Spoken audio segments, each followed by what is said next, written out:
वल्लभा गिरिवरधारी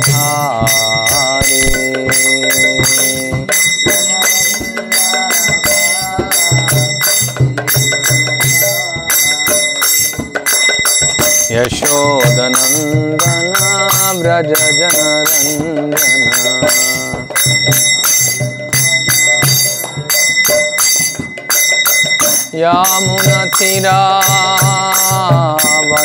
यामुनतिरावनचारी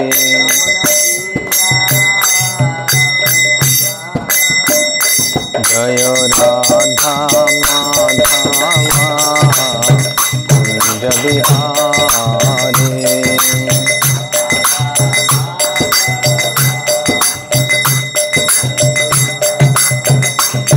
हरे कृष्णा कृष्णा कृष्णा हरे हरे हरे राम राम राम हरे हरे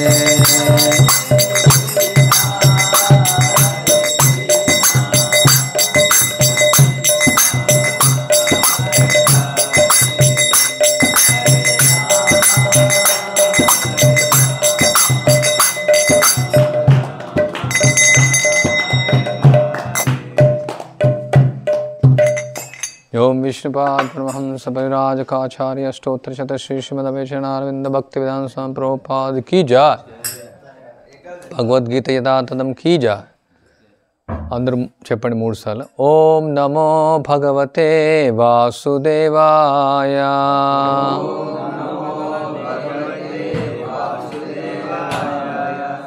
ఓం నమో భగవతే వాసుదేవాయ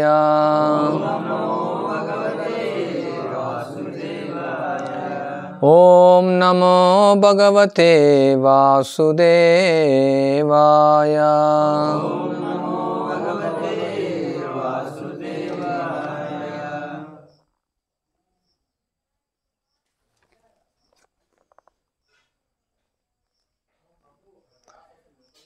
अथवा बहुनैतेव किंज्ञातया नथवा अर्जुन विष्टभ्यम इदं कृष्णं एकांशेन स्थितो जगत्।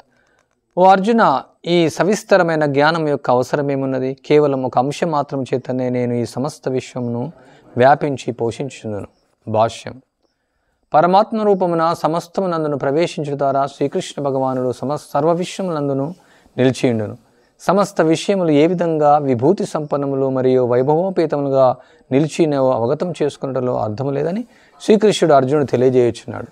శ్రీకృష్ణుడు పరమాత్మ రూపమున చేరియుండుట చేతనే ప్రతిదినూ స్థితి కలిగి ఉన్నదని అతను అవగతం చేసుకునవలసి ఉన్నది. అనగా మహత్తర జీవి అయిన బ్రహ్మదేవుని మొదలుగా అతి సూక్ష్మమైన చీమవరకు గల సమస్త జీవుల యందును శ్రీకృష్ణ భగవానుడు పరమాత్మ రూపమున వాటి యందు నిలిచి పోషించుట చేతనే అవి స్థితిని కలిగి ఉన్నవి. ఏ దేవతాచరణను చివరకు దేవదేవుడైన శ్రీకృష్ణుడి చెంతకే లేదా పరమగమ్యమునకే మనసు చేర్చని పలుకు సిద్ధాంతము కలదు. కానీ బ్రహ్మరుద్రాదుల వంటి గొప్ప దేవతలే శ్రీకృష్ణ భగవాని విభూతిలో అంశమాత్రములకు ప్రాతినిధ్యం వహించినందున దేవతార్చన ముచ్చట పూర్తిగా నిరసించబడుచున్నది. జన్మగల ప్రతి ఒక్కరికి అతడే మూలము మరియు అతని కన్నను గనుడెవరూ లేదు. అతని కన్నను గనుడుగానే సమానుడుగాను లేనందున అతడు అసమూర్ధ్వ అని పిలువబడినాడు. దేవతలను శ్రీకృష్ణుతో సమానమని భావించేవాడు తక్షణమే పాషండుగాని పద్మపురాణం వివరించినది. కానీ శ్రీకృష్ణుని దివ్య విభూతులను శక్తుల విస్తారమును సమగ్రంగా అధ్యయనం చేసిన వాడు అసంశయముగా దేవదేవుని దివ్యస్థితిని ఎరిగి అతని అర్చనము అన్యముగా మనస్సును సంలగ్నము చేయగలదు. అటు శ్రీకృష్ణ భగవానుడు తన పాక్షిక రూప ప్రదర్శనమైన పరమాత్మ రూపమున సర్వత్రా వ్యాపించింది. కనుకనే శుద్ధ భక్తులు కృష్ణ భక్తి భావంలో పూర్ణ భక్తి యోగం మనసులను కేంద్రీకరించి ఇందురు. అందుకే వారు సదా దివ్యస్థితి అందు నెలకొని ఇందురు. శ్రీకృష్ణ భగవాన్ యొక్క భక్తి యోగం మరియు అర్చనం అన్నది 8 నుండి 11వ శ్లోకం వరకు ఈ అధ్యాయం స్పష్టంగా వివరించబడింది. ఓం జ్ఞానతిమిరాంధస్య జ్ఞానాంజనశలాకయ చక్షుర్మిలితమేన తస్మై శ్రీ గురవే నమః. వందేయం శ్రీగురో శ్రీయుతపదకమలం శ్రీగురున్ వైష్ణవాంశ శ్రీరూపం సాగరజాతం సహగణ రఘునాథాన్వితం తం సజీవం సాద్వైతం సామదూతం పరిజన సహితం కృష్ణ చైతన్య దేవం శ్రీరాధా కృష్ణపాదాన్ సహగణ లలిత శ్రీ విశాఖాన్వితాంశ ముఖాంకరోతి వాచాలం పంగుం లంఘయతే గిరిం యత్కృపాతమహం వందే శ్రీగురుందినతారిణం పరమానంద మాధవం శ్రీ చైతన్య ఈశ్వరం. హరే కృష్ణ చెప్పండి అందరు. హరే కృష్ణ కృష్ణ కృష్ణ హరే హరే, హరే రామ రామ రామ హరే హరే. సో అందరికీ స్వాగతం కూర్మ గ్రామానికి. మీరు అందరూ మోస్ట్లీ మొదటిసారి వచ్చిన వాళ్ళు అందరూ, ఒక్కరు ఇద్దరు కొన్ని రోజుల నుంచి ఉంటున్నారు, మొదటిసారి అందరూ. సో ఇక్కడ మీరు వచ్చినందుకు చాలా అభినందనీయం, ధన్యవాదం. కొందరు ఒక రోజు కోసం వచ్చారు, కొందరు 3 రోజుల కోసం, కొందరు నెల రోజుల కోసం. సో ముఖ్యంగా ఇక్కడ కూర్మ గ్రామం అంటే మీకు తెలిసింది, ఆల్రెడీ తెలుసుకున్న వాళ్ళ మీరు వచ్చారు. సరళ జీవనం, ఉన్నత చింతనం. ఈ సరళ జీవనం మీరంతా చూస్తున్నారు ప్రత్యక్షంగా, ఎలా కృష్ణుడు ఇచ్చినటువంటి జీవన విధానం ఇక్కడ మనం అనుసరిస్తున్నాం అనేసి. సో ఇప్పుడు మనం ఉన్నత చింతనం కోసం శిక్షణలు కూడా ఇక్కడ ఇస్తూ ఉంటాం. సో ఉన్నత చింతనం అనేది ఇప్పుడు మనం భగవద్గీత ఏదైతే చదువుతున్నాం, మన జీవన విధానం, మన యొక్క పోషణ కోసం ఏదైతుందో అది సరళంగా ఉంటుంది. అదే మనం ఇక రసాయనాలు వేయకుండా ఆహారాన్ని తీసుకోవడం, తర్వాత టెక్నాలజీ లేకుండా జీవితాన్ని గడపడం, మట్టితో ఇళ్ళని నిర్మించడం, కర్రలతో పొయ్యి ఉండడం, సబ్బు సర్ఫ్ వాడకుండా, పేస్ట్ బ్రష్ వాడకుండా ఉండడం. ఇంకా మీకు చూస్తూ ఉంటారు ఇప్పుడు ఒకరోజు ఈరోజు మీరు అన్నీ చూడవచ్చు ఏ విధంగా కృష్ణుడు మనకు జీవన విధానాన్ని ఇచ్చారు, శాస్త్రాల్లో ఎలా జీవన విధానం ఇచ్చారో. కూర్చోండి, ఎలా ముందు కూర్చోండి. ఆ విధంగా యొక్క జీవన విధానం మనం ఇక్కడ అవలంబిస్తున్నాం. సో చాలామంది అంటారు, ఎందుకు మీరు ఈ జీవన విధానం అనుభవిస్తున్నారు? అది ముఖ్యంగా మనం తెలుసుకోవాలి. ఎందుకంటే ముఖ్యంగా కేవలం ఆరోగ్యం కోసమే కాదు, అంటే దీనివల్ల ఆరోగ్యం బాగుంటుంది, మనసు కూడా బాగుంటుంది, సమాజం కూడా బాగుంటుంది, అంటే గాలి నీళ్ళు కలుషితం లేకుండా ఉంటుంది. ముఖ్యంగా కారణం ఏంటంటే ఉన్నత చింతనం కోసం. మా ఉన్నత చింతనం అంటే ఎన్నో కోట్ల జన్మల తర్వాత ఈ యొక్క మానవ జన్మ మనకు లభించింది. 84 లక్షల రకాల వెరైటీస్ జీవులు, అంటే వేరు జీవుల్లో వేరు సంఖ్య, కొన్ని కోట్ల జీవులు. సో ప్రతి జీవిలో ఈ యొక్క జ్ఞానం తెలుసుకోవడం, ఉన్నత చింతనం చేసేటువంటి అవకాశం వాటికి లేదు. ఉదాహరణ కుక్క, నక్క, పిల్లి, ఎలుక అవేం చేస్తాయి? ఆహారం తింటాయి, నిద్రిస్తాయి, మైథునాన్ని అనుభవిస్తాయి, తర్వాత ఏదో రక్షించుకోవడానికి ప్రయత్నిస్తాయి. కానీ ఈ యొక్క ఉన్నత చింతనం చేయదు. ఉన్నత చింతనం అంటే ఏంది? అంటే ఇప్పుడు నాకు ఆహారం ఎక్కడ దొరుకుతుంది, నా ఇల్లు ఎక్కడ ఉంది, నాకు ధనం ఎక్కడ లభిస్తుంది, వీటి కోసం చింతన కాదు. నేను ఈ చావు పుట్టుక ముసలితనం నుంచి ఎలా బయటపడతాను? కృష్ణ ప్రేమ అక్కడ కొందరు ఉన్నారు, వాళ్ళు పంపించవచ్చు ఇక్కడ క్లాస్కు, ఆయన తెలియదు అనుకుంటా క్లాస్. ఎలా ఈ యొక్క మానవ జన్మను సార్థకం చేసుకోవాలి, ఈ చావు పుట్టుక ముసలితనం రోగం, ఈ యొక్క సంసార చక్రం నుంచి ఎలా బయటపడాలి, అసలు నేను ఎవరిని, ఎందుకు ఇక్కడికి వచ్చాను, అంటే కుర్మగ్రామానికి అని కాదు, మన జనరల్గా ఎందుకు ఈ ప్రపంచంలోకి మనం వచ్చాము, అసలు మానవ జన్మ యొక్క ముఖ్య పరమార్థమేమి, లక్ష్యమేమి, దీని యొక్క అంతిమ లక్ష్యమేమి, ఎందుకు మనం కష్టపడుతున్నాం, ఎందుకు మనకు చావు వచ్చింది, ఎందుకు మనం ముసలితనం వచ్చింది, ఎందుకు మనకు రోగం వచ్చింది, ఎందుకు మళ్ళీ మనం పుట్టాలా, ఎలా పుట్టకుండా మనం చేసుకోవాలి, అసలు చావు లేకుండా ఎలా చేసుకోవాలి, రోగం లేకుండా ఎలా చేసుకోవాలి, ముసలితనం లేకుండా ఎలా చేసుకోవాలి.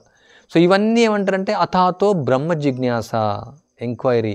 అంటే ఈ యొక్క మానవ జన్మలో ఉన్నటువంటి గొప్పతనం ఏంటంటే మిగతా 84 లక్షల జీవులు ఏవైతే ఉన్నాయో వాటన్నిటిలో అవకాశం లేదు, మానవ జన్మలో ఉంది. అవి ఎంక్వైరీ చేయలేవు, అవి ఈ యొక్క ప్రశ్న వాటికి రాదు. వాటికి ఏంటంటే తినడం, పడుకోవడం, నిద్రించడం, పిల్లలను కనడం, ఎంజాయ్ చేయడం అంతే.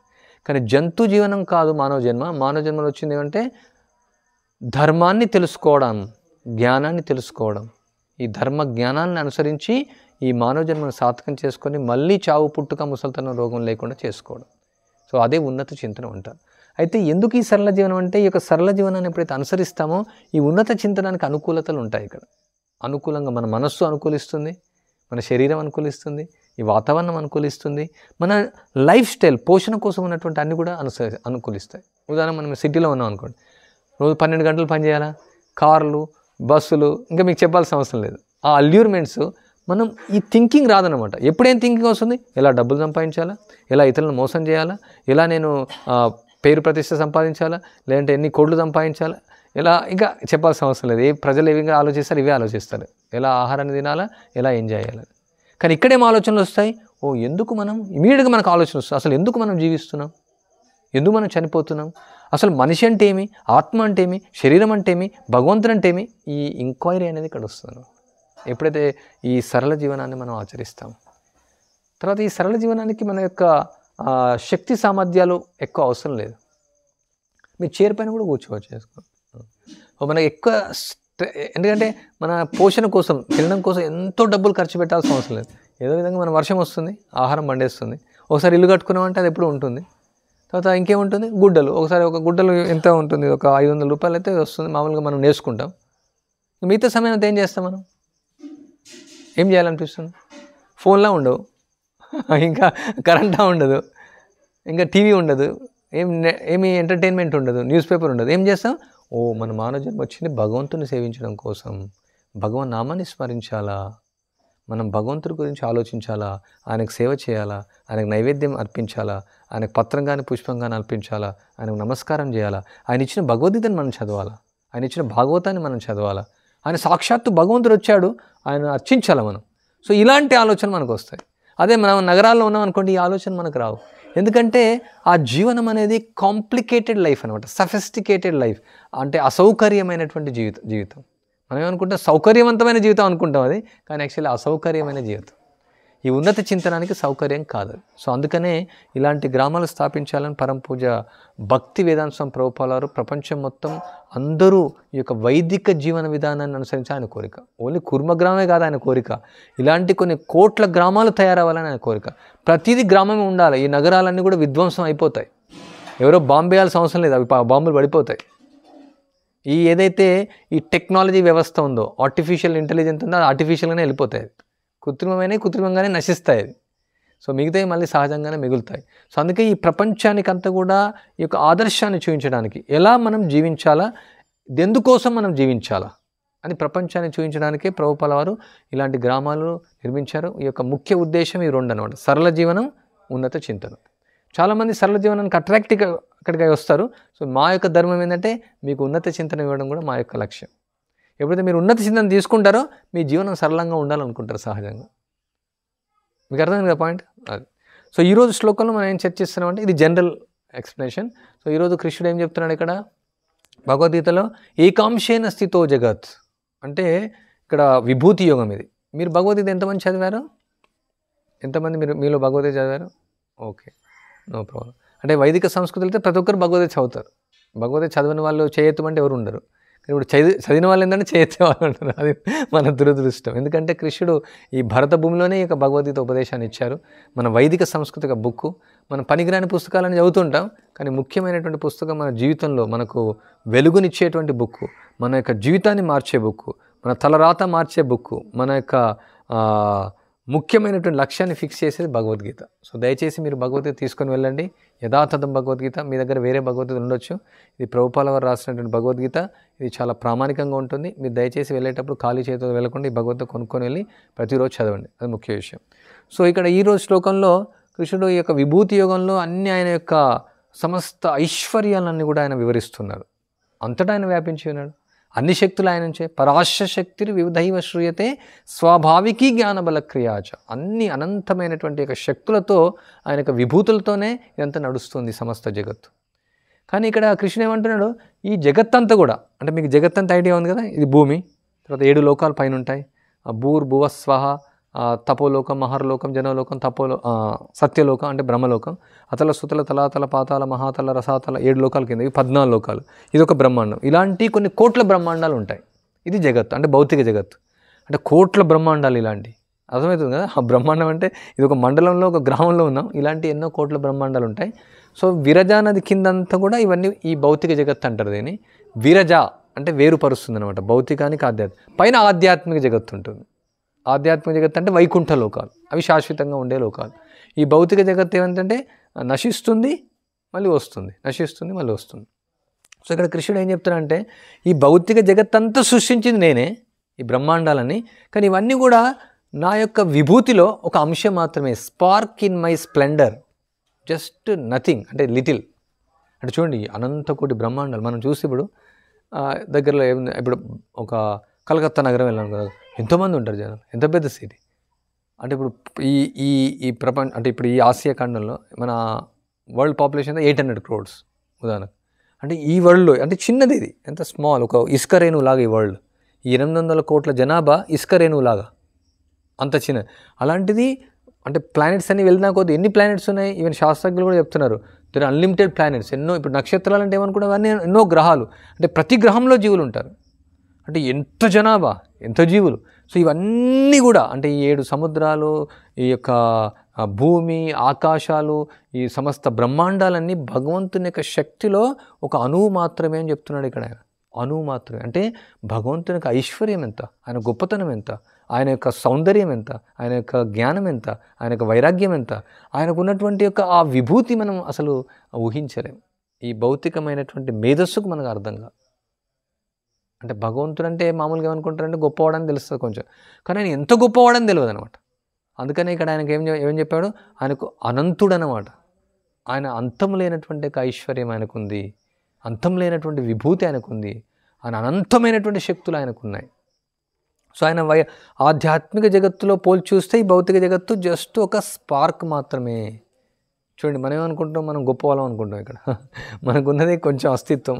మనం డాక్టర్ అనో, లేకుంటే ఇంజనీర్ అనో, లేకుంటే మనం ఒక టెంపుల్ ప్రెసిడెంట్ అనో, లేకుంటే ఒక ఎమ్మెల్యే అనో, లేకుంటే ఒక ఎంపీ అనో, లేదంటే ఒక అమెరికా ప్రెసిడెంట్ అనో, లేకుంటే నేను అంటే ఎన్నో ఒక టాటా బిర్లా అనో, అవన్నీ కూడా నథింగ్ అనమాట భగవంతుని కింద. ఈ బ్రహ్మాండాల్లో ఉన్నటువంటి సమస్త ఐశ్వర్యం అంతా కూడా, సంపద అంతా కూడా భగవంతుని యొక్క ఐశ్వర్యంలో ఒక అణువు మాత్రమే. మీరు ఊహించండి. అంటే మనం ఎంత అంటే ఇదే ఒక సమస్య అన్నాడు. మనకు ఈ యొక్క అహంకారం అనేది ఉంది అన్నాడు. నేను అనే భావన వల్ల మనం గొప్ప వాళ్ళని భావిస్తున్నాం. వాస్తవానికి యాక్చువల్లీ మనం ఈ దేహంతో గుర్తించబడుతున్నాం. ఈ దేహం మనది కాదు. ఈ దేహం ఒక తొడుగు లాంటిది. ఏ విధంగా దుస్తులు తీసుకొని కొత్త దుస్తులు వేసుకుంటామో, హరే కృష్ణ, వాసాంశ జీర్ణాన్ని యథా విహాయ నవాని గృణాతి నరోపరాని తథా శరీరాన్ని విహాయ జీర్ణ అన్యాని సంయాతి నవాని దేహి.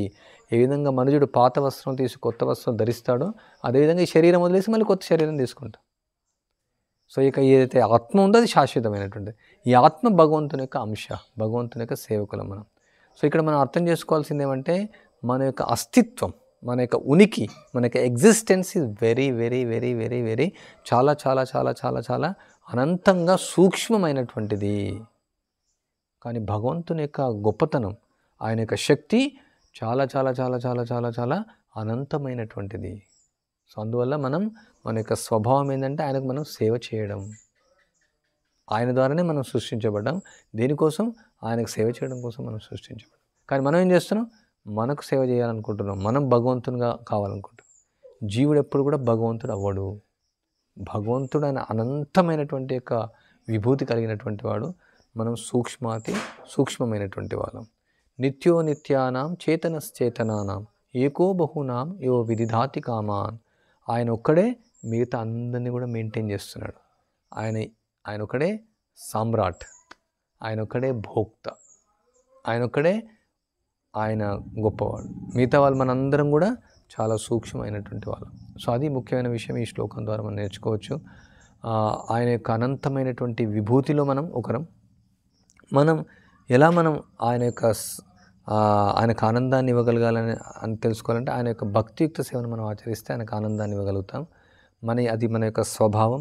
ప్రతిదానికి ఒక స్వభావం ఎలా ఉంటుందో ఈ యొక్క జీవి యొక్క స్వభావం, అంటే ఈ యొక్క ఆత్మ యొక్క స్వభావం భగవంతుడికి సేవ చేయడం. మనం ఎవరికో సేవ చేస్తున్నాం. ఈ దేశానికి సేవ చేయాలని చూస్తున్నాం, రాష్ట్రానికి సేవ చేయాలని చూస్తున్నాం, ఏదో ఒక యజమానికి సేవ చేయాలని చూస్తున్నాం, బీకి చేయాలని చూస్తున్నాం, బీకి సి చేయాలని చూస్తున్నాం, సి డీకి చేయాలని చూస్తున్నారు. ఎవరికో సేవ చేస్తున్నారు. కానీ ఈ యొక్క సేవ ఎవరికి సేవ చేయకుండా కుక్క కన్నా సేవ చేస్తారు. మీరు చూడండి, చాలా పెద్ద రిచ్ పీపుల్ ఉంటారు. మేము మామూలుగా ఇంటింటికి ప్రచారం వెళ్తూ ఉంటాం. సో ఒక ఇంటికి మేము వెళ్ళాం. సో చాలా పెద్ద అపార్ట్మెంట్ ఉంది. ఒక 5 కార్లు ఉన్నాయి, మెర్సిడీస్ బెంజ్, రోల్స్ రాయ్ అని కాస్ట్లీ కార్స్. సో అక్కడ మేము బెల్ రింగ్ చేసిన తర్వాత ఆయన అంటే మామూలుగా అక్కడ ఉన్నాడు ఒక ఆయన. మేము అనుకుంటాం అతను గార్డెనరే అనుకుంటున్నాం. ఆయన కుక్కకు ఏదో బ్రష్ చేస్తున్నాడు, కుక్కను కడుగుతున్నాడు, మేము కుక్క స్టూల్ తీస్తున్నాడు. మామూలుగా ఓనర్ అయి ఉన్నాడు కదా. సో ఇట్లా రింగ్ చేసిన తర్వాత ఆయన వచ్చి నేనే ఓనర్ అని చెప్తాను. ఓ మీరు ఓనర్, మీకు 5 ఇంత కాస్ట్లీ కార్లు ఉన్నాయి, మేబీ బిల్డింగ్ ఒక 10 కోట్లు ఉంటుంది, ఇంత గొప్ప వ్యక్తి మీరేంటి కుక్క స్టూల్ తీస్తున్నారు, కుక్కకు మసాజ్ చేస్తున్నారు, కుక్క మూత్రం తీసుకెళ్ళిపోతున్నారు. చాలా పెద్ద ఏరియా, ఒక 2 ఎకరాలు ఉంటుంది. మేము బయట నుంచి చూస్తున్నాం అనమాట, గేట్లోంచి. చూడండి, ఎవరికి సేవ చేయకుండా కుక్క కన్నా సేవ చేయాలి. సో ప్రభుపాల వారు అదని చెప్తారు, if you don't serve God అంటే G O D, you have to serve dog. G O D D O G అయిపోతుంది. సో అందుకే మనం ఎవరికో సేవ చేయాల్సిన అవసరం లేదు. కుక్క ఏం చేస్తుంది? బయట ఉంటుంది. ఇప్పుడు ఏం చేస్తారు? కుక్కను పడుకోబెట్టుకుంటున్నారు. అది కూడా వైదిక సంస్కృతి కాదు, అది పాశ్చాత్యం నుంచి నేర్చుకున్నటువంటి. సో ఇక్కడ పాయింట్ ఏంటంటే, భగవంతుడు మనం సేవ చేయకుంటే ఎవరికో సేవ చేయాల్సి వస్తుంది. మన యొక్క ధర్మం, మన యొక్క స్వభావం, మన యొక్క లక్ష్యం, మన యొక్క అస్తిత్వం కృష్ణుడికి మనం సేవ చేయడం. దానికోసం మనం ఉన్నాం. సో అవన్నీ మనం పక్కకు పెట్టేసి ఏం చేస్తున్నాం, ఎవరికో సేవ చేయాలని చూస్తాం. సో మన పోషణ కోసం మనకు సమయాన్ని వెచ్చించడం అవసరం, కానీ మిగతా సమయం అంతా మనం భగవత్ సేవలో నెలకొల్పడం వల్ల మన యొక్క సహజమైన స్వభావం ఏదైతుందో ఆ ఆనందం మనం పొందుతాం. ఇది ముఖ్యమైన విషయం. మన యొక్క స్వభావం ఆనందంగా ఉండడం. డిప్రెషన్, యాంగ్జైటీ, ప్రెషర్, బీపీ మనది కాదు. బీపీ మనకు లేదు అసలు. పూర్వకాలంలో బీపీ అనేది లేదు. బ్లడ్ ప్రెషర్ అయ్యే బీపీ ఆపరేటర్లు లేవు. మీరు నాడీ వైద్యులను అడగండి, పూర్వకాలం బీపీ లేవు. ఎందుకు లేవు? ఓకే, ఆహారం అని మీరు చెప్పొచ్చు, జీవితం అదొకటే కాదు, వాళ్ళకు ఒకటే బీపీ, వాళ్ళకి ఏం లేదన్నాడు. భగవంతుడు సేవ చేసేవాళ్ళు, అందుకే వాళ్ళు ప్రశాంతంగా ఉండేవాళ్ళు, సరళమైన జీవనంతో ఉండేవాళ్ళు. సో అప్పుడు బీపీ ఎందుకు ఉంటుంది? ఎందుకు బీపీ వస్తుంది? ఓ నా కోట్ల రూపాయలు ఏమైపోతాయో, నా ఆస్తులు ఏమైపోతాయో, నా అంతస్తులు ఏమైపోతాయో, నాకు ఉద్యోగం వస్తుందో రాదో, నాకున్నట్టు ఆ డ్రగ్ అడిక్షన్స్, సూసైడ్స్, డైవర్సెస్, ఇవన్నీ ఇప్పుడు వచ్చినటువంటి. దానివల్లనే ఈ బీపీలో హార్ట్ అటాక్లు ఎందుకు వస్తున్నాయి? దానివల్ల. అందుకనే ముఖ్యంగా మనం అర్థం చేసుకోవాలి, ఈ భౌతిక ప్రపంచం మనం ఎందుకు వచ్చామంటే మనం మళ్ళీ తిరిగి భగవంతుని యొక్క సేవలో నిమగ్నం అవ్వడం కోసం. మనం అక్కడి నుంచి ఇక్కడ పడిపోయాం. ఉదాహరణకి ఎవరైనా తప్పు చేస్తే జైల్లోకి వెళ్తాను. ఆ జైల్లో మళ్ళీ తప్పు సరిదిద్దు మళ్ళీ వస్తాం. ఆ జైల్లోనే ఉండిపోం. మన రోగం వస్తే హాస్పిటల్కి వెళ్తాం, హాస్పిటల్లో ఉండిపోతాం, ఉండం. సో ఇప్పుడు మనం రోగంతో ఉన్నాం. ఈ రోగాన్ని, ఈ భవరోగాన్ని మనం నయం చేసుకోవాలంటే ఈ భక్తి మార్గాన్ని మనం స్వీకరించాం, ఈ ఉన్నత చింతనాన్ని మనం స్వీకరించాం. ఎప్పుడు మనం దీనికోసం ఆలోచించడం కాదు, ఎలా తినాలా, ఎలా పడుకోవాలా, ఎలా డబ్బులు సంపాదించాలా, ఎలా ఇతరులను మోసం చేయాలా, ఇది మన లక్ష్యం కాదు. మన లక్ష్యం ఇక్కడ, ఇది మన పరిస్థితి కాదు, ఇది మన స్థలం కాదు, ఇది దుఃఖంతో కూడుకున్నటువంటిది. దీనిలోంచి బయటికి వెళ్ళి మనం ఆధ్యాత్మిక జగత్తుకు మనం వెళ్ళాలి. అది మన యొక్క లక్ష్యం. సో అదే భగవద్గీత నేర్పిస్తుంది, అదే భాగవతం నేర్పిస్తుంది, అదే వేదాలు నేర్పిస్తున్నాయి, అదే ఉపనిషత్తులు నేర్పిస్తున్నాయి, అదే పురాణ సకల శాస్త్రాల యొక్క సారం అదే. ఈ జీవి ఆనందంగా ఉండడం దాని యొక్క స్వభావం. ఈ ఆనందంగా ఎప్పుడు ఉంటుందంటే ఎప్పుడైతే కృష్ణుని యొక్క సేవలో నిమగ్నం అవుతుందో అప్పుడు ఆనందంగా ఉంటుంది. సో ఏ విధంగా సేవ చేయాలనేది శ్రీల ప్రభుపాల వారు వంటి రామానుజాచార్య, మధ్వాచార్య ఇలాంటి ఆచార్యులు మార్గం ఇచ్చారు. ప్రత్యేకంగా ఇక్కడ ఇస్కాన్లో శ్రీల ప్రభుపాల వారు ఒక మార్గం ఇచ్చారు, ఎలా భగవంతుని అర్చించాలో. ఉదాహరణకు ఈ కలియుగంలో భగవంతుని నామం ద్వారా భగవంతుని కృష్ణుని అర్చించడం. హరే కృష్ణ కృష్ణ కృష్ణ హరే హరే, హరే రామ రామ రామ హరే హరే. ఇది షోడశకం నాం కలికల్మషనాశనం నాత పరతరోపాయ సర్వవేదేషు దుష్యతి. అంటే సకల శాస్త్రాల నుంచి చూసినప్పటికీ దీనికంటే మించిన మంత్రం లేదు. ఈ యొక్క మంత్రం ఏమింది? సాక్షాత్తు భగవంతుడే. ఆ యొక్క నామాన్ని ఎవరైతే ఉచ్చరిస్తారో, ఎవరైతే శ్రవణం చేస్తారో వాళ్ళు ఈ భవసాగరం నుంచి, ఈ జన్మ మృత్యు జరావ్యాధుల నుంచి, ఈ సంసార చక్రం నుంచి, ఈ దావాగ్ని నుంచి బయటపడి వాళ్ళు వైకుంఠ ధామంలోకి వెళ్ళి వాళ్ళు నిత్యం ఆనందంగా ఉండగలుగుతారు. అక్కడ లేని తర్వాతనే ఆనందం కాదు, ఇక్కడే మీరు ఆనందాన్ని ఫీల్ అవ్వచ్చు. ఈ మంత్రంలో ఇక్కడే మీరు కృష్ణుని దర్శనం చేసుకోవచ్చు. అంత శక్తివంతమైంది ఈ మంత్రం. ప్రత్యేకంగా కర్మ మార్గం ద్వారా, జ్ఞాన మార్గం ద్వారా, ధ్యాన మార్గం ద్వారా ఎన్నో లక్షల మార్గాలు ఉన్నాయి. ఏ మార్గం ద్వారా మనం కృష్ణుని పొందలేం. ఈ కలియుగంలో ప్రత్యేకంగా ఇక నామ జపం, నామ సంకీర్తన ఇవ్వబడింది. కృష్ణుడే స్వయంగా చైతన్య మహాప్రభుగా వచ్చి ఆయన ప్రచారం చేశారు. సో మా యొక్క ప్రార్థన అంటే మీరు దయచేసి ఏదైతే మీరు ఇప్పుడు ఈరోజు నేర్చుకుంటారో, రేపు నేర్చుకుంటారో, ఇది మీ ఇంటికి వెళ్ళిన తర్వాత ఈ ఉన్నత చింతనం ఇది కొనసాగించండి. అది మా యొక్క రిక్వెస్ట్. ఈ యొక్క నామాన్ని మీరు కనీసం ఒక్క మాలైనా మీరు చేయండి. హరే కృష్ణ కృష్ణ కృష్ణ హరే హరే, హరే రామ రామ రామ హరే హరే. ఇది బయటికి ఉచ్చరించాలి. ఈ మంత్రాన్ని చెవుతో వినాలి. తర్వాత కీర్తన. ఈరోజు మీరు ఆదివారం కార్యక్రమంలో చూడవచ్చు, చాలామంది వస్తారు, అందరూ చేతులు ఎత్తి కీర్తన చేస్తూ నాట్యం చేస్తారు. దానిలో మీరు పాల్గొనవచ్చు. కీర్తన ద్వారా చేయొచ్చు, జపం ద్వారా చేయొచ్చు. తర్వాత ఈ యొక్క భగవద్గీతను చదవడం, తర్వాత భాగవతాన్ని చదవడం, తర్వాత కొన్ని నియమ నిబంధనలు పాటించడం, స్నానం చేయడం. ఈ రోజుల్లో ఎవరు స్నానం చేయట్లేదు, ఎందుకంటే అమెరికా వాళ్ళు స్నానం చేయట్లేదు, మనం కూడా స్నానం చేయం. వాళ్ళు ఇవి కొట్టుకుంటారు, మనం కూడా కొట్టుకోవడం. అది కాదు మనసు. వాళ్ళు టిష్యూ పేపర్తో దుడుచుకుంటారు, మలాన్ని విసర్జిస్తే మనం కూడా టిష్యూ పేపర్తో దుడుచుకోవడం. అది కాదు, మనం నీళ్ళతో కడుక్కోవాలి. మనకు సంస్కృతి అది కాదు. మన సంస్కృతి, మన భారతీయ సంస్కృతి, మన వైదిక సంస్కృతి మనం పాటించి మనం ఈ శాస్త్రాలను చదువుతూ ఇలా భక్తుల సాంగత్యాన్ని తీసుకుంటే మనం ఎంతో ఆనందంగా ఉండొచ్చు. ఈ ఆనందం ఎన్ని లక్షల కోట్లు పెట్టినా దొరకదు, ఎన్ని అంతస్తున్నా దొరకదు. మీరు ఎంత పదవి తీసుకోండి, మీరు ప్రధానమంత్రి అవ్వండి, అమెరికా అధ్యక్షుడు అవ్వండి, మీరు పెద్ద రిచ్ పర్సన్, ఈ ప్రపంచంలో టాప్ 1 అవ్వండి, మీకు ఈ ఆనందం దొరకదు. మీకు రాసిస్తాం. ప్రపంచంలో ఎవరైనా ఛాలెంజ్ చేయొచ్చు, ఇలాగా ఎవరికైనా ఆనందం దొరుకుతుంది, ఎవరికి ఆనందం. సో మనకు కావాల్సింది ఆనందం కోసం చూస్తున్నాం. సో ఇది చాలా సరళంగా లభిస్తుంది. No need to pay money. అంటే మీకు కావాలంటే విరాళం ఇవ్వచ్చు, అది వేరే విషయం. బట్ ఇక్కడ ఖర్చుతో కూడుకున్నటువంటిది కాదు. నామం ఫ్రీయే. భగవద్గీత కొంచెం డబ్బులు ఎంతో కొంత కొనుక్కోవచ్చు. తర్వాత మనం చేసేటువంటి ఏదైతే మనం వండేటువంటి నైవేద్యం ఉంది, కృష్ణుడికి నైవేద్యం చేయడం. మన ఇంట్లో పూలు ఉన్నాయి, పూలు కృష్ణుడికి వేయడం. మనము కృష్ణుడి కోసం మన నాలుక ఉంది, కృష్ణుడి కోసం పాడడం, కృష్ణుడి కోసం మాట్లాడడం, కృష్ణుడి కోసం వినడం, కృష్ణుడి మందిరానికి నడుచుకుంటూ వెళ్ళడం, కృష్ణుడిని చూడడం ఈ కళ్ళతో, ఇంకేమైనా మనకి ఏదున్నా భగవంతుని చేయడం. ఆ మిగతా సమయం మీ 8 గంటలు 9 గంటలు మీ యొక్క పోషణ కోసం ఏదైతే చేసుకున్నా అది మీరు చేయాల్సిందే, మీ భార్య పిల్లల్ని చూసుకోవాలా. కానీ మిగతా సమయాన్ని ఈ యొక్క మేమేమంటామంటే భూతం బాక్స్ అంటాం మేము దాన్ని, అదొక భూతం లాగా అనమాట. ఏదది స్మార్ట్ ఫోన్, అది స్మార్ట్ ఫోన్ కాదు యాక్చువల్లీ, మనలో ఉన్నటువంటి స్మార్ట్నెస్ తీసేస్తుంది అనమాట. అందుకని అందరూ బుద్ధిహీనులుగా తయారైపోతున్నారు. అది స్మార్ట్, అది కానీ మనం స్మార్ట్ కాదు, అది మన స్మార్ట్ తీసేస్తుంది. ఆ ఫోన్ పక్క పెట్టేసి మేబీ చిన్న ఫోన్ కొనుక్కోండి, ఏది కీప్యాడ్ ఫోన్, అవి దొరుకుతలేవు ఇప్పుడు కదా, అవి అమ్ముతున్నారు, సేల్ చేస్తున్నారు. అది ఎవరు లేకుంటే ల్యాండ్లైన్ ఫోన్ మేము వాడుతుంటాం ఇక్కడ, అది వాడుకొని సమయాన్ని అంతా భగవత్ చింతనకు, భగవన్ నామస్మరణకు మీరు వెచ్చించండి. మీరు ఎంతో ఎంతో ఎంతో ఎంతో ఎంతో ఆనందాన్ని మీరు పొందుతారు. అదే మేము ప్రపంచాన్ని చూపించాలనుకుంటాం. ఈ ఆనందాన్ని మీరు వదులుకోకండి. ఎందుకు కష్టపడతారు అనవసరం అని మీరు ఆల్రెడీ తెలుసుకున్నారు కాబట్టి ఇక్కడికి వచ్చారు. మీరు ఆల్రెడీ తెలిసింది విషయం మీరు ఇతరులకు కూడా చెప్పడం. మీ జీవితాన్ని మార్చుకోండి. ఈ పాశ్చాత్యుల యొక్క జీవన విధానం వదిలేయండి. అక్కడ మన వైదిక జీవన విధానం ఏదైతే కృష్ణుడు ఇచ్చాడో భగవద్గీత ప్రకారం ఆచరించాడు. ఎంత వీలైతే అంత. ఉదాహరణ మీరు ఆఫీస్ వెళ్తే ప్యాంట్ షర్ట్ వేసుకోవాల్సి వస్తుంది, తప్పదు. కానీ మీరు ఇంట్లో ఉన్నప్పుడు కొంచెం ధోతి కట్టుకునేసి కొంచెం బొట్టు ఇప్పుడు బొట్టు కూడా ఎవరు పెట్టుకోవట్లేదు. మామూలుగా చిన్నప్పుడు ఇది పెట్టుకోకుండా శ్మశానం లాగా అని చెప్పేవాళ్ళు. ఈవెన్ ఆడవాళ్ళు కూడా పెట్టుకోవట్లేదు. ఇంకా దాని గురించి మాట్లాడంటే నేను 365 రోజులు మాట్లాడతాను. మీకు తెలిసిందే మా యొక్క ఫైటింగ్ ఏంటంటే ఏదైతే బయట నడుస్తుందో దానికి అంతా మేము వ్యతిరేకంగానే మాట్లాడతాం. ప్రతిదీ కూడా వ్యతిరేకమే. ఎందుకంటే మన వైదిక సంస్కృతి వ్యతిరేకంగా జరుగుతుంది. అంతా కూడా మన భారతీయ సంస్కృతి వ్యతిరేకంగా జరుగుతుంది. కృష్ణుడు ఇచ్చిన విధానానికి వ్యతిరేకంగా జరుగుతుంది. సో అది అందువల్లనే చాలామందికి ఇష్టం ఉండదు అనమాట ఇలాంటి జీవన విధానం. ఎందుకంటే అమెరికాను ఆచరించాలని చూస్తున్నారు, అది ఎప్పుడైనా ప్రమాదం. దాని వెంబడి వెరగకుండా మన పూర్వీకులు, మన తాతలు ముత్తాతలు, మన యొక్క తరతరాల నుంచి వచ్చినటువంటి జీవన విధానం. మీరు చూడండి, చాలా మీరు ఎన్నో పండుగలు చేస్తారు, తరతరాల నుంచి వచ్చింది గౌరవం ఇస్తారు. సో మన తరతరాల నుంచి వచ్చినటువంటి యొక్క జీవన విధానం తీసుకోండి. మీరు ఆనందంగా ఉండొచ్చు, మీ పిల్లలు ఆనందంగా ఉండొచ్చు, మీ ఇరుగు పొరుగు వాళ్ళు ఆనందంగా ఉండొచ్చు, మీ గ్రామం ఆనందంగా ఉంటుంది, ఈ ప్రపంచం అంతా కూడా ఆనందం అవుతుంది. అందుకని కృష్ణుని మనం సేవించామంటే అందరూ ఆనందంగా ఉంటారు. హరే కృష్ణ కృష్ణ కృష్ణ హరే హరే, హరే రామ రామ అందరు చెప్పండి. హరే కృష్ణ కృష్ణ కృష్ణ హరే హరే, హరే రామ రామ రామ హరే హరే, హరే కృష్ణ కృష్ణ కృష్ణ హరే హరే, హరే రామ రామ రామ హరే హరే.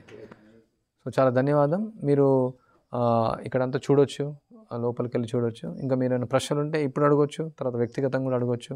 మీరు వెళ్ళేటప్పుడు పుస్తకాలు తీసుకోండి, మీ యొక్క పేరును నమోదు చేసుకోండి అక్కడ వాట్సాప్ గ్రూప్లో. ఈయన నాగార్జున గారు, ఆయన మీకు రిజిస్టర్ చేస్తారు. అందులో మీకు ఏమైనా స్పెషల్గా లెక్చర్ వినాలంటే కూడా కూర్మగ్రామ్ యూట్యూబ్ ఛానల్ ఉంది. అంటే అది కూడా ప్రజల కోసం, మాకు అవసరం లేదు. రెగ్యులర్ లెక్చర్స్ వస్తుంటాయి. ప్రభుపాల వారి లెక్చర్స్ వినొచ్చు, ప్రభుపాల పుస్తకం చదవచ్చు. మీరు ఇంట్లో ఉండి కూడా ఎంతో కొంత మీకు వీలైనంత వరకు మీ శక్తి సామర్థ్యాల వరకు ఇది ఆచరించవచ్చు. ఎవరైనా ఏమైనా ప్రశ్నలు ఉంటే అడగవచ్చు. ప్రశ్నలు కానీ విమర్శలు కూడా చేయొచ్చు. అమ్మ చెప్పు. సాధకులు పాటించాల్సి ముఖ్యంగా బ్రహ్మ ముహూర్తంలో నిద్ర లేవడం. ఎందుకంటే ఈ రోజుల్లో ఏమంటే 7 గంటలకు నిద్ర లేవడం వల్ల తమో గుణం అయిపోతుంది. సో అందుకే మేము 3కు 3:30కు లేస్తాం. కొంచెం కష్టం, కానీ నైట్ తొందరగా పడుకోవాలి. కరెంట్ లేకపోవడం వల్ల బెనిఫిట్ ఏంటంటే కరెంట్ ఉండదు, ఏం చేయలేము, పడుకునేస్తాం. ఉదయం లేచిన తర్వాత మనం ప్రాతకాలంలోనే ఇక్కడ ఆరతి ఉంటుంది. మీకు కృష్ణ చైతన్యము సాధకులకు ప్రారంభ దర్శన ఒక పుస్తకం ఉంటుంది, మీరు అది తీసుకోవచ్చు. దానిలో ఎలా ఆరతి చేయాలి ఉంటుంది, ఆరతి చేసుకోవడం. తర్వాత ఇక మాల ఉంటుంది, మాల చేసుకోవడం.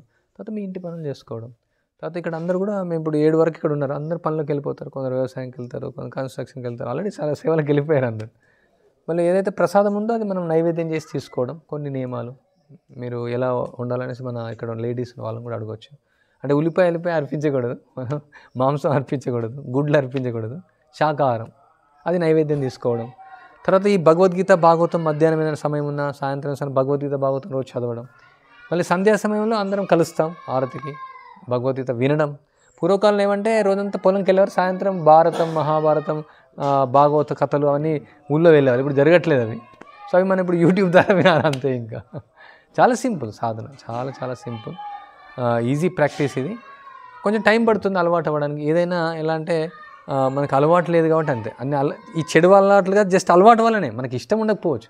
ఇప్పుడు చూడండి, మనం టీ అలవాటు లేదు భారతదేశంలో.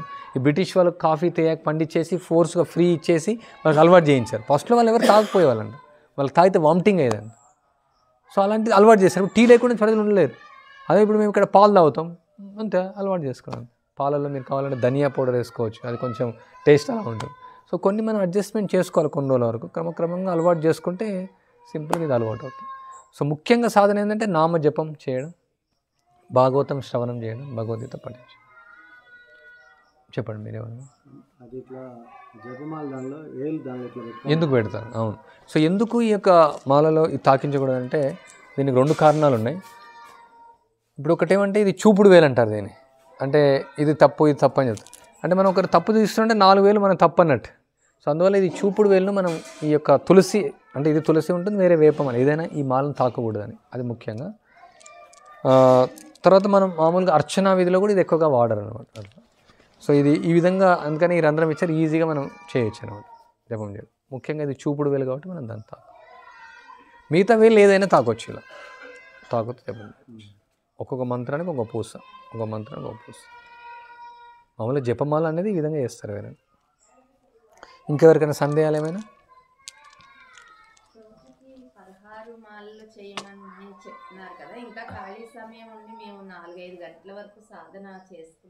చాలా మంచిది చేయొచ్చు. ఇప్పుడు మన ఇక్కడ ఆచార్యులు హరిదాస్ ఠాకూర్, ఆయన ఎన్ని మాలలు చేస్తారు? 192 మాలలు చేస్తారు, 24 గంటలు చేస్తారు ఆయన. ఇంకా కొందరు ఆచార్యులు భక్తి సిద్ధాంత 64 మాలలు చేస్తారు. అంటే 64 మాలలు అంటే 1,00,000 నామాలు అవుతాయి.